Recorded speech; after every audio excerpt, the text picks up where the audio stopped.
Selamat siang adik-adik sekalian. Siang, Kak. Ya, terima kasih untuk waktu yang telah kalian berikan kepada kami, kelompok kami. Saya perwakilan dari kelompok saya sebagai moderator dalam wawancara ini. Nah, sebelumnya saya perkenalkan dulu, saya Gradis Diarandata Nilawa dari Prodi Ilmu Komputer, NIM 23101103. Terus kalau boleh saya tahu, saya mau wawancari siapa ya? Bisa juga kami bertiga, Kak. Iya, perkenalkan nama kalian dulu. Baik, perkenalkan nama saya Amanda Putri Herianti, angkatan 02 berasal dari Prodi Sistem Informasi A. Perkenalkan, saya juga Nadia Rahma dari Prodi Ilmu Komputer angkatan 24. Dan saya Rizky Aulia Putri Ahmadi, saya dari Prodi Sistem Informasi B angkatan 24. Ya, terima kasih ya. Baik, dengan Ara, Nadia dan Eki ya. Oke. Sebelumnya saya mau tanya, apakah kalian sudah tahu soal JKN Mobile, aplikasi JKN Mobile JKN? Belum pernah, Kak. Belum pernah? Ya. Ya, belum pernah. Baik, sebelumnya saya akan menjelaskan dulu terlebih dahulu mengenai aplikasi Mobile JKN ini. Nah, aplikasi Mobile JKN ini adalah aplikasi yang langsung terhubung oleh BPJS. Nah, aplikasi ini berfungsi untuk mempermudah seluruh masyarakat dalam layanan kesehatan. Jadi dalam JKN itu ada banyak fasilitas yang tersedia, dari pembayaran BPJS, dari jadwal dokter, dan berbagai rumah sakit yang ada di sekitar kita. Oke, baik, sebelum kita melangkah ke sesi tanya jawab dan pengaplikasian, ada baiknya adik-adik kalian mengisi pretest dari kami terlebih dahulu. Baik, sudah. Sudah? Oke, sudah. Begitu. Oke, baik. Kita langsung saja masuk dalam sesi tanya jawab dan juga dalam sesi pengaplikasian aplikasinya. Oke, baik. Sebelumnya saya boleh minta tolong untuk download aplikasi Mobile JKN ini? Boleh. Atau ada yang sudah download? Saya tuh kemarin sudah download, Kak, tapi sempat hapus. Bisa iya. download. Oke. Kalau saya sudah ada, Kak, tapi belum login. Oh, belum login ya. Kalau saya tahu sudah ada dan sudah sempat login. Oh, sudah sempat login. Ternyata Eki yang sudah sempat login ya. Sudah terinstall, Kak. Oke, yang pertama, coba kalian regis pengguna baru dan login. Login ini ada memakai nick, terus nomor telepon dan email.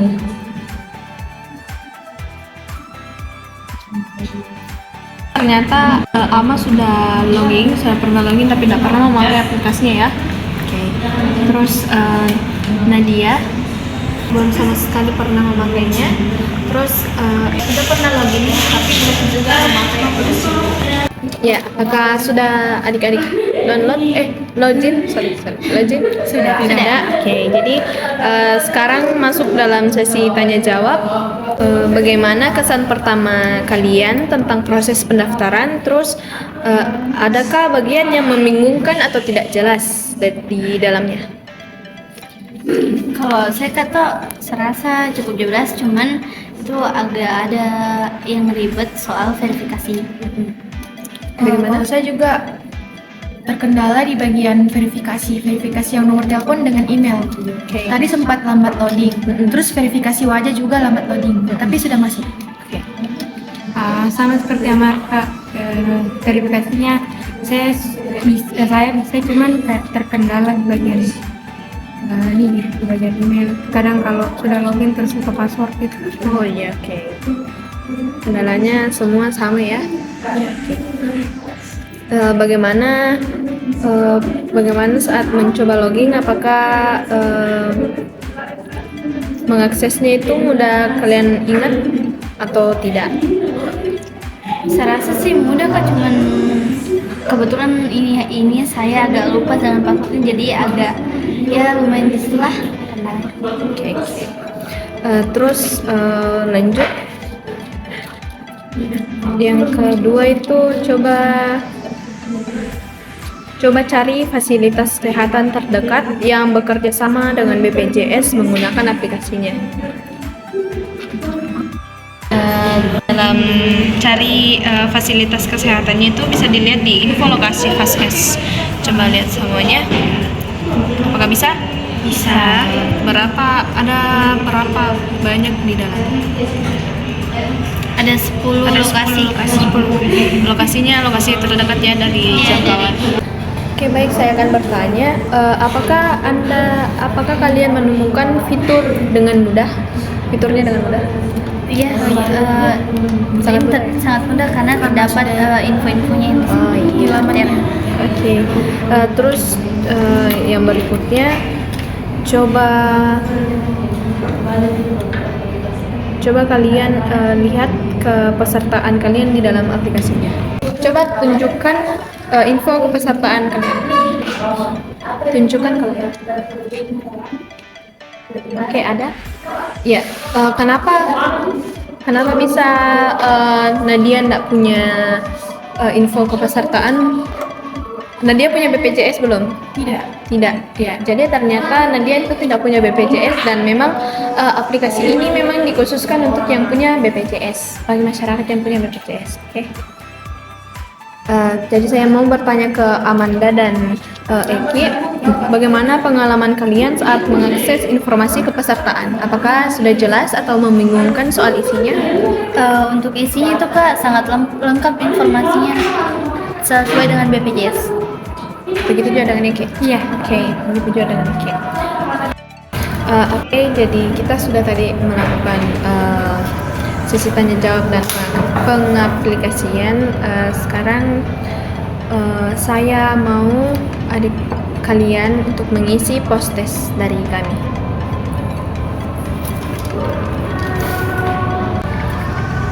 Saya sudah Kak. Sudah? Ya. Sudah? Kamu juga sudah? Oke, sudah. Baik, jadi kesimpulan yang saya bisa jabarkan kepada kalian itu bahwa ternyata setelah kita mengaplikasikan aplikasi mobile JKN ini, ternyata bisa kita dapat bahwa ada beberapa kendala yang mungkin pengguna lain rasakan seperti yang kalian rasakan, dan juga ternyata bagi masyarakat yang belum punya BPJS tidak bisa mengakses aplikasi ini. Oke? Iya. Jadi kita dapat menyimpulkan seperti itu. Oke, baik adik-adik, terima kasih untuk kesempatan yang telah kalian luangkan untuk kami. Terima kasih untuk waktunya. Apabila ada salah kata pengucapan, saya memohon maaf untuk mewakili teman-teman kelompok saya. Sekian, terima kasih. Assalamualaikum warahmatullahi wabarakatuh. Waalaikumsalam warahmatullahi wabarakatuh.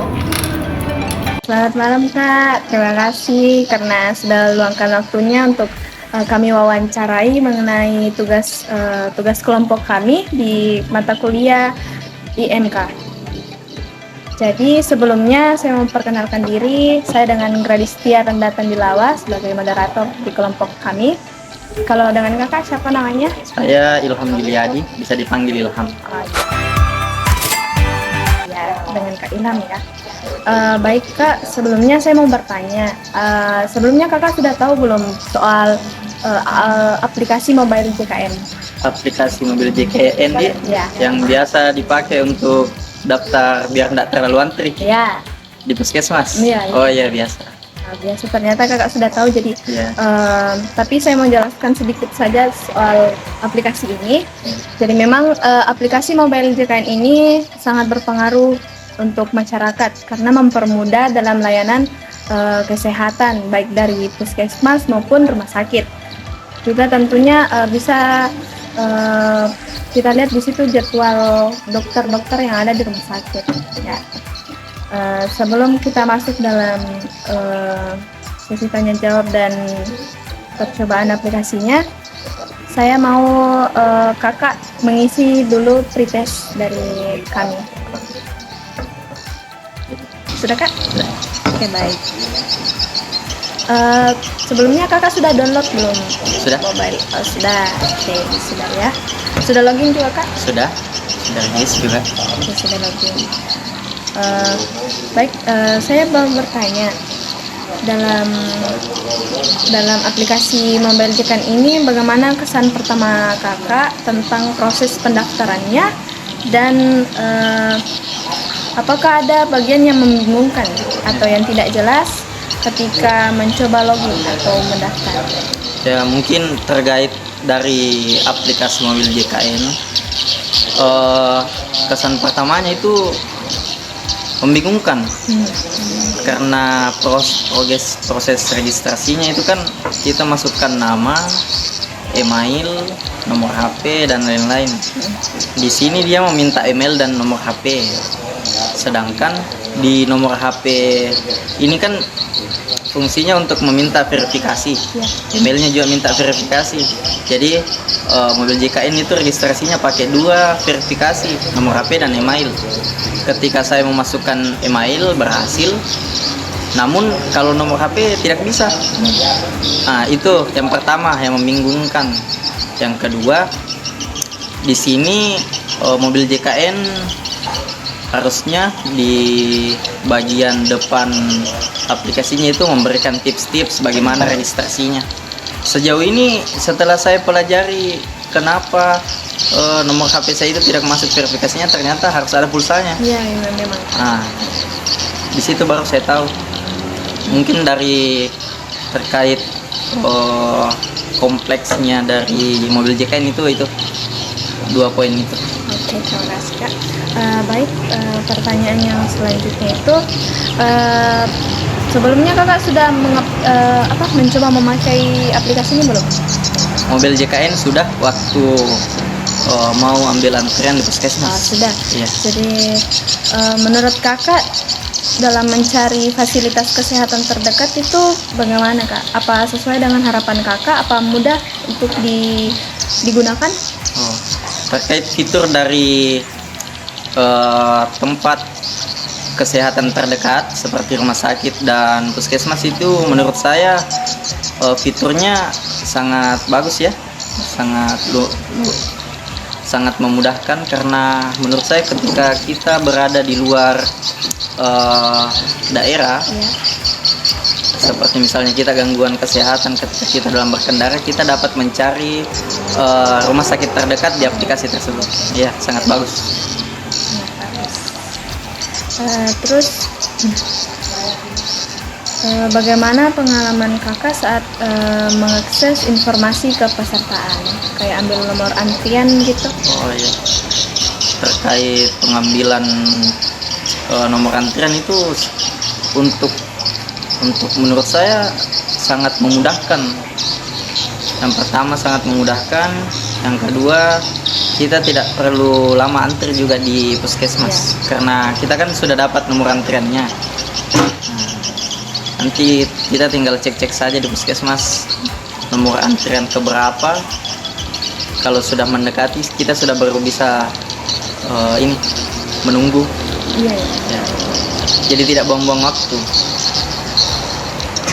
Oke kak, terima kasih atas jawaban-jawaban dari kakak. Sangat mudah bagi kami untuk memahami apa yang menjadi kesulitan kakak dalam memakai aplikasi ini. Baik, dari sesi pertanyaan tadi, sesi tanya jawab tadi, saya mengundang kakak untuk mengisi podcast kami.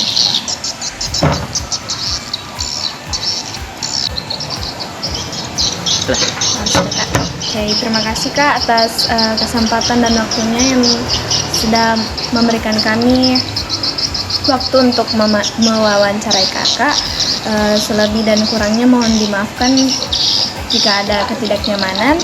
Terima kasih kak, sampai ketemu di lain waktu. Terima kasih. Oke, selamat sore dan terima kasih untuk kakak yang telah bersedia untuk saya wawancarai mengenai tugas kuliah saya. Oke, sebelumnya saya perkenalkan dulu, saya Gradisti Arandatan Dilawa dari Prodi Ilmu Komputer NIM 23101153. Kalau boleh tahu, saya wawancara dengan siapa ya? Dengan Sutritor. Sutritor. Terima kasih untuk Kakak Sutritor. Jadi saya mau wawancara ini mengenai aplikasi mobile JKN. Sebelumnya apakah Kakak sudah tahu soal aplikasi ini? Iya, sudah. Oke, jadi Kakak Sutritor sudah tahu, jadi langsung saja saya tidak perlu lagi jelaskan ke Kakak Tutor bagaimana aplikasi ini. Jadi saya langsung tanya saja soal penggunaan pribadinya Kakak. Baik, pertama itu bagaimana soal waktu Kakak login itu, bagaimana pengalaman Kakak dalam loginnya? Apakah ada hal yang tidak dipahami, apakah ada informasi yang susah atau bagaimana, ada kendala? Oh ya, terima kasih. Awal mula penggunaan aplikasi JKN ini kan setelah BPJS melaunching aplikasi tersebut bagi peserta JKN yang akan berobat ke rumah sakit diwajibkan untuk menggunakan aplikasi JKN. Jadi setelah di launching ya saya mulai mendownload di HP, kemudian daftar, dan ya syukur pada saat pendaftaran tidak mengalami hambatan seperti yang dikatakan beberapa orang. Kemudian saya rasa untuk aplikasi ini dia punya dua sisi ya, sisi positif dan sisi negatif. Yang sisi positif itu bagi yang pasien-pasien yang memang mahir menggunakan aplikasi atau teknologi, mereka akan lebih digampangkan. Tetapi untuk pasien-pasien yang memang kurang update dengan teknologi, pasti mereka akan sulit. Namun sepanjang penggunaan aplikasi mobile JKN ini, BPJS memberikan beberapa solusi bagi pasien-pasien yang memang kurang tahu dalam menggunakan aplikasi JKN ini. Seperti jika tidak bisa login, maka BPJS menginformasikan ke Vaskes yang menggunakan aplikasi JKN untuk menginformasikan ke pasien jika ada masalah, maka pasien yang menggunakan aplikasi JKN itu yang memiliki masalah akan ditujukan ke kantor BPJS setempat untuk dibantu bagaimana penyelesaiannya. Dan kemudian untuk penggunaan aplikasi sendiri, jika pasien tidak memiliki mobile JKN, maka pihak fasilitas rumah sakit juga biasa membantu untuk memudahkan pasien dalam menggunakan aplikasi mobile JKN. Oke, baik Kak, terima kasih untuk penjelasannya, jawabannya. Terus saya mau tanya, bagaimana ketika Kakak mencari salah satu fasilitas kesehatan di aplikasinya, seperti fasilitas kesehatan yang langsung bekerja sama dengan BPJS? Oh iya. Kalau kita pasti generasi yang sudah paham dengan teknologi, pasti kita akan mulai mengacak-acak aplikasi. Dan setelah saya coba mengacak ya tidak sulit untuk menemukan fasilitas yang ada yang sudah bekerja sama dengan BPJS dan ada terdapat di dalam aplikasi mobile JKN. Salah satu yang memang memudahkan pada saat aplikasi online ini, pada saat kita akan berobat ke rumah sakit untuk berobat jalan, pastikan dulu kita mendapat surat rujukan dari Vaskes tingkat pertamanya kita, agar supaya bisa kita menggunakan aplikasi mobile JKN di rumah sakit untuk berobat jalan. Makasih Kak. Terus bagaimana soal fasilitas dalam kepesertaan di mobile JKN? Maksudnya bagaimana ya? Kan dalam mobile JKN ini ada info kepesertaan begitu. Saya rasa di situ sudah lengkap ya. Apa yang dibutuhkan oleh pihak Vaskes yang dibutuhkan hampir semua tersedia di mobile JKN, kecuali ini kartu identitas pasien itu yang belum ada di dalam. Terima kasih untuk jawaban-jawaban Kakak yang telah Kakak sampaikan kepada kami. Dapat saya simpulkan dari Kakak bahwa mobile JKN ini sangat berguna bagi masyarakat dalam fasilitas kesehatan, karena langsung langsung dibawahi oleh BPJS, langsung ditindaklanjuti oleh BPJS langsung ya. Oke, terima kasih Kak untuk waktunya. Mohon maaf jika ada kesalahan dalam kami bertanya. Maaf juga mengganggu waktu Kakak, dan terima kasih Kak.